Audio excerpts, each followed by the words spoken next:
Once upon a time, in a city filled with towering skyscrapers and deep, dark alleys, there lived a young man named Aaron. Aaron was not your typical young man. While other kids dreamed of being astronauts or famous singers, Aaron dreamed of escaping his neighborhood. He dreamed of a life beyond the poverty and struggles that surrounded him every day. You see, Aaron grew up in a broken neighborhood. It was the kind of place where the buildings wore down faster than the people inside them, where dreams went to die and only the strong survived. His father, a construction worker, would leave before sunrise and return after sunset, his hands calloused, his shoulders slumped, his eyes holding stories of a day's hard work for a meager wage. Many days, the family ate dinner in silence, their hunger a heavy guest at the table. From a young age, Aaron understood that life wasn't going to be easy. In school, he wasn't the brightest, not the top student. He wasn't a star athlete. Most teachers didn't even know his name. They saw him as just another ordinary boy in a sea of ordinary boys.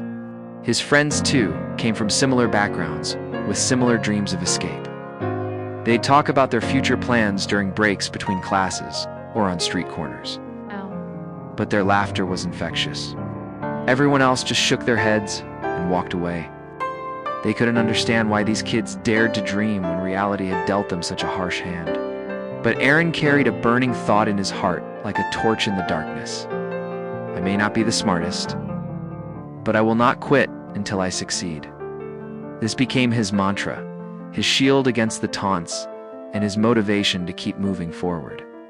When he turned 18, Aaron decided it was time for a change. He got a job carrying bricks at a construction site. His muscles ached, and his back protested, but he didn't complain. He saved every penny he earned, dreaming of the day when those pennies would turn into something more. After a year, he moved on to cleaning floors at night. The work was thankless and lonely, but Aaron persevered. Cleaned, he saved, he planned. Finally, he had enough to start his own small business. His first attempt at entrepreneurship didn't go well. Within 6 months, he was out of business and out of money.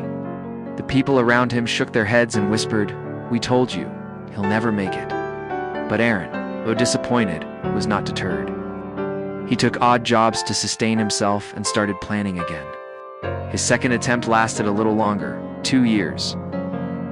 His third attempt, 3 years. Fourth, 4 years. By the time his sixth attempt failed, Aaron was 25. He was out of money, out of support, and most of his friends had given up on him. One cold winter night, sitting in his tiny room, surrounded by the ghosts of his failures, Aaron felt like giving up.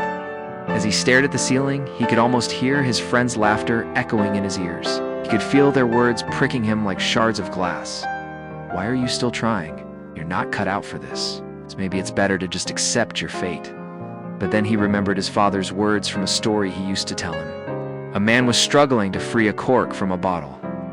The man's son asked, "Father, why don't you just give up? It's no use." The man paused, looked at his son and said, "As long as there's a chance, I won't give up. Because in the end, it's not about the cork or the bottle, son. It's about never giving up hope. That's what I want you to learn." That night, Aaron made a promise to himself. He promised to keep going, to never give up, even if he failed 100 times. He would rise 101. From that day forward, Aaron's life changed. He worked harder, smarter, and more focused than ever before. He devoured books on success, watched videos, learned from mentors, and took down notes, promising himself to avoid the mistakes that had brought him down before. He worked day and night, sacrificing the little pleasures for the bigger goal, ignoring the whispers of doubt for the cheers of victory. It wasn't an easy journey, but Aaron was no longer the same boy who questioned if he could do it. He was a man on a mission. Slowly, things began to shift. His seventh attempt didn't collapse. It survived, and then it grew. Step by step, brick by brick, Aaron built something real, something that once seemed like a distant dream. By the time he turned 33, Aaron was no longer the boy who'd sat on that cold floor listening to the rain. He was a successful businessman, respected and admired in his community. The same people who once mocked him now clapped for him. And when asked about his secret, Aaron smiled and said, "I was never the smartest. I was never the strongest. But I was the one who never stayed down." That is why I am here today.